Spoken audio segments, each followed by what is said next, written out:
अयोध्या के मिल्कीपुर विधानसभा सीट पर उपचुनाव का ऐलान चुनाव आयोग ने कर दिया है। मिल्कीपुर में 5 फरवरी को वोट डाले जाएंगे और 8 फरवरी को परिणाम आएगा। वहीं 10 से 17 जनवरी तक नामांकन होगा। 18 जनवरी को नामांकन पत्रों की जांच और 20 जनवरी तक नामांकन वापस लिए जा सकते हैं। इस सीट पर उपचुनाव के लिए भारतीय जनता पार्टी ने पहले से ही कमर कस ली है, तो वहीं समाजवादी पार्टी ने पूरी रणनीति बना ली है। बता दें कि समाजवादी पार्टी के अवधेश प्रसाद के फैजाबाद सीट से लोकसभा सांसद बनने के बाद ये सीट खाली हो गई थी। इस सीट पर समाजवादी पार्टी ने अवधेश प्रसाद के बेटे अजीत प्रसाद को प्रत्याशी पहले से ही घोषित कर दिया था। अयोध्या के फैजाबाद लोकसभा सीट पर मिली हार के बाद बीजेपी के लिए ये प्रतिष्ठा की सीट बन चुकी है। यही वजह है कि खुद मुख्यमंत्री योगी आदित्यनाथ ने इस सीट की जिम्मेदारी ली है। सीएम योगी आदित्यनाथ लगातार अयोध्या दौरे कर रहे हैं, इस सीट को जीतने की रणनीति बना रहे हैं। इसके साथ ही कार्यकर्ताओं और पदाधिकारियों को भी जीत मूल मंत्र देकर क्षेत्र में उतार दिया है। इसके अलावा सरकार ने 6 मंत्रियों और दोनों डिप्टी सीएम को भी इसकी जिम्मेदारी सौंपी है। तो देखिए, मिल्कीपुर विधानसभा हमारा इंडिया गठबंधन के जो उम्मीदवार होंगे वो भारी बहुमत से जीतेंगे। ये सही है कि हम लोग को चुनाव हारे, लेकिन हम जनता से नहीं हारे और न भाजपा हमको हरा पाई। इनका पुलिस प्रशासन, इनका जिला प्रशासन खुलकर इनके लिए वोट करवा रहा था, लोगों को, मतदाताओं को वोट डालने नहीं दे रहा था। वो तैयारी भले करें, लेकिन आपकी बार हम लोग भी तैयार हैं और मिल्कीपुर हम भारी बहुमत से जीतेंगे। मिल्कीपुर में चुनाव की दुंदुभी बज गई है। भारतीय जनता पार्टी पूरी तरह से तैयार है और विशेष करके अयोध्या के लोकसभा परिणाम के बाद समाजवादी पार्टी जिस तरह से इतरा रही थी, ऐसे में भारतीय जनता पार्टी बहुत इंतजार कर रही थी कि जब भी मिल्कीपुर के चुनाव की घोषणा होगी तो भारतीय जनता पार्टी मिल्कीपुर की जीत से समाजवादी पार्टी के इस इतराने पर लगाम लगाने का काम करेगी और मिल्कीपुर के मतदाता भी इंतजार कर रहे हैं। इसी पे आगे जानकारी देने के लिए भाजपा प्रवक्ता विकास पांडे और सपा प्रवक्ता यश भारती हमारे साथ जुड़ चुके हैं।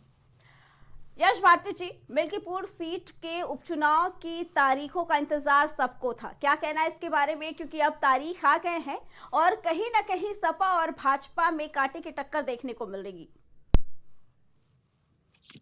देखिए, चुनाव है जी, और उसका एक फैसला होगा हार और जीत का।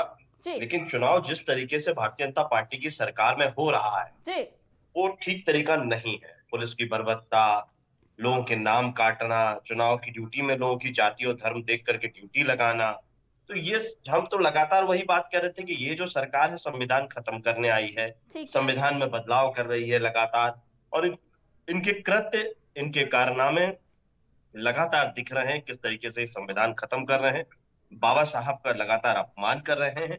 उनके मानने वाले लोगों का उन्होंने जिन लोगों को अधिकार दिए थे, चाहे वो महिलाएं हों, चाहे वो दैनिक वेतन भोगी हों, सरकारी कर्मचारी हों, तमाम लोगों को, देशवासियों को जो अधिकार दिए थे उनके अधिकारों से वंचित करने का काम ये लगातार सरकार कर रही है। जी, और चुनाव जिस तरीके से बंदूक दिखा के पुलिस की बर्बरता, पुलिस को बदनाम पूरे देश में, दुनिया में भारतीय जनता पार्टी की सरकार ने किया है, ठीक ये है। बहुत ही दुर्भाग्यपूर्ण है और लोगों के वोट डालने के अधिकार से यश वंचित भारती किया। जी, जो हमने पिछले मिल्कीपुर सीट के उपचुनाव की तारीख आ गई है, इसको लेकर क्या कहना चाहते हैं आप?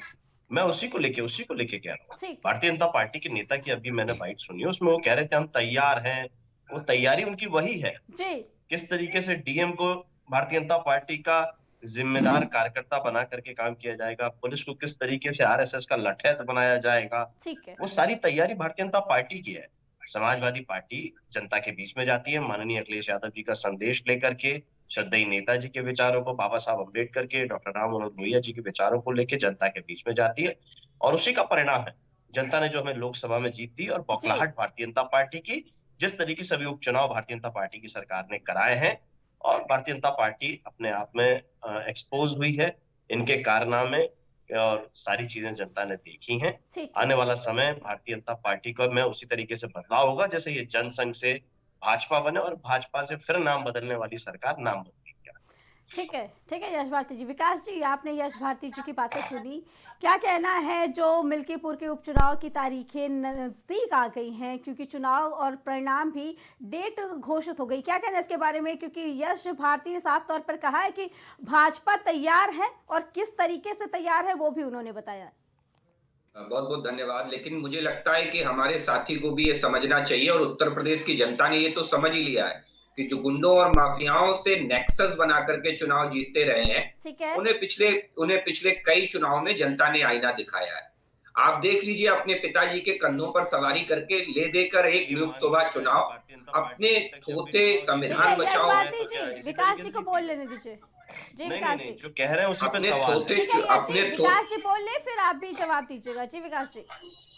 अपने थोथे संविधान बचाओ नारों से, अपने थोथे झूठे पीडीए से जनता को गुमराह करके आपने लोकसभा में कुछ सीटें जीत ली।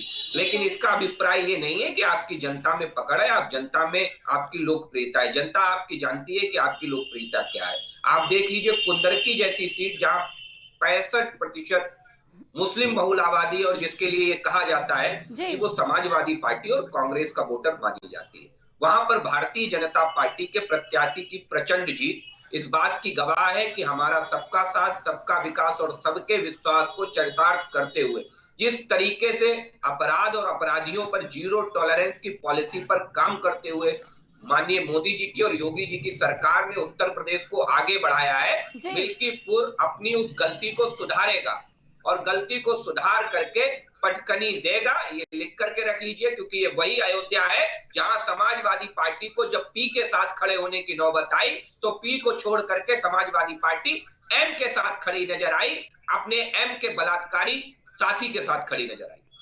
ठीक है जी यश जी, बताइए क्या कहना चाह रहे थे।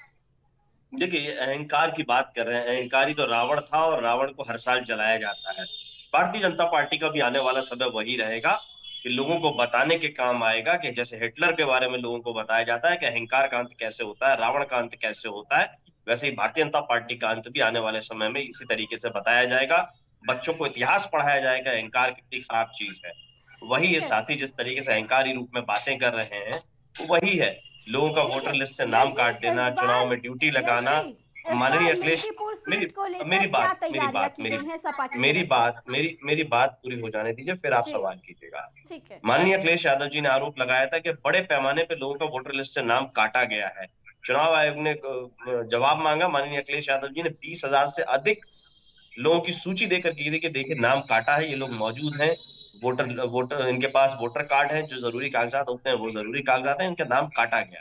उन ठीक पे है। क्या कार्रवाई हुई नाम काटने वालों पे? अभी किसी विधानसभा में ये कह दें कि अभी धर्म ढूंढ लिया इन्होंने। यही तो इनकी नीति और रीति है, जाति और धर्म ढूंढ करके टारगेट करना, उनको प्रताड़ित करना, यही भारतीय जनता पार्टी का काम है। इसीलिए प्रभु राम ने इनको आशीर्वाद नहीं दिया। और ये आने वाला जो चुनाव है, बेहतर तैयारी है समाजवादी पार्टी को, ठीक और है। भारतीय जनता पार्टी को हराने का काम करेंगे। भारतीय जनता पार्टी के प्रमुख कार्यकर्ता डीएम को हराने का काम करेंगे। भारतीय जनता पार्टी के प्रमुख कार्यकर्ता पुलिस को हम लोग हराने का काम करेंगे। जिस तरीके से इन्होंने पूरी प्रशासनिक व्यवस्था को देश में दुनिया में बदनाम किया है। और ये भी बात कर रहे थे अनुसार पुलिस की कार्रवाई की। जी खुद केंद्रीय मंत्री पटेल, उत्तर प्रदेश की योगी सरकार में मंत्री पटेल आरोप लगा रहे हैं एसटीएफ के ऊपर, एसटीएफ के काम के ऊपर। तो हमें कहने की क्या जरूरत है, दिख रहा है। ठीक है। ठीक है विकास जी, भाजपा की तरफ से क्या कुछ तैयारियां की गई हैं मिल्कीपुर सीट को लेकर, क्योंकि देखिए, काफी जिस कांटे की तरीके से टक्कर है। जी जिस तरीके से आपको पता है कि भारतीय जनता पार्टी चाहे उपचुनाव हो जी चाहे मेन चुनाव हो, भारतीय जनता पार्टी पूरी शिद्दत से अब लोकतंत्र में अपने उस कर्तव्य का निर्वहन करती है। ठीक है। आपने देखा होगा, पिछले हफ्ते माननीय उत्तर प्रदेश के मुख्यमंत्री योगी आदित्यनाथ जी ने मिल्कीपुर विधानसभा के सभी बूथ अध्यक्षों के साथ, सभी सम्मानित हमारे मंडल अध्यक्ष और पदाधिकारियों के साथ एक बैठक की। देखिए, निश्चित तौर पर भारतीय जनता पार्टी हर चुनावों को बहुत सीरियस नोट पे लेती है और बहुत सीरियस तरीके से लड़ती है। दूसरी चीज आप समझ लीजिए कि ये चुनाव विशुद्ध रूप से भारतीय जनता पार्टी ने, जब से नरेंद्र मोदी जी के नेतृत्व में देश में भारतीय जनता पार्टी की सरकार बनी, तो हमने एक नारा बुलंद किया, इस देश को परिवारवाद से मुक्त कराने का, इसकी राजनीति को परिवारवाद से मुक्त कराने का। आप देख लीजिए, मिल्कीपुर में समाजवादी पार्टी उसी परिवारवाद को बढ़ावा दे रही है। इनके पास कोई प्रत्याशी नहीं था, ले दे करके आपने अवधेश प्रसाद, जो वहां के मौजूदा सांसद है, उनके बेटे को उठा करके टिकट दे दिया। कोई पार्टी में कार्यकर्ता ही नहीं है आज समाजवादी पार्टी के पास। नेताओं की पार्टी है समाजवादी पार्टी, और भारतीय जनता पार्टी कार्यकर्ताओं की पार्टी है। और हमने अपने कार्यकर्ताओं के दम पे मिल्कीपुर उपचुनाव में भी वही गति करेंगे जो कुंदरकी में समाजवादी पार्टी की हुई है। ठीक है यश जी, विकास जी, आप लोग का बहुत बहुत धन्यवाद। तो मिल्कीपुर विधानसभा, बता दें कि मिल्कीपुर की उपचुनाव की तारीखें घोषित हो गई हैं। बता दें 5 फरवरी को तारीख फिक्स की गई है चुनाव की, और वहीं 8 तारीख को इसके रिजल्ट की भी घोषणा की गई है। लेकिन वहीं सपा और भाजपा की तरफ से तैयारियां पूरी कर ली गई हैं, क्योंकि इस बार मिल्कीपुर उपचुनाव के नतीजों को लेकर कहीं ना कहीं दोनों ही तरफ की पार्टियों की साख दांव पे लगी है।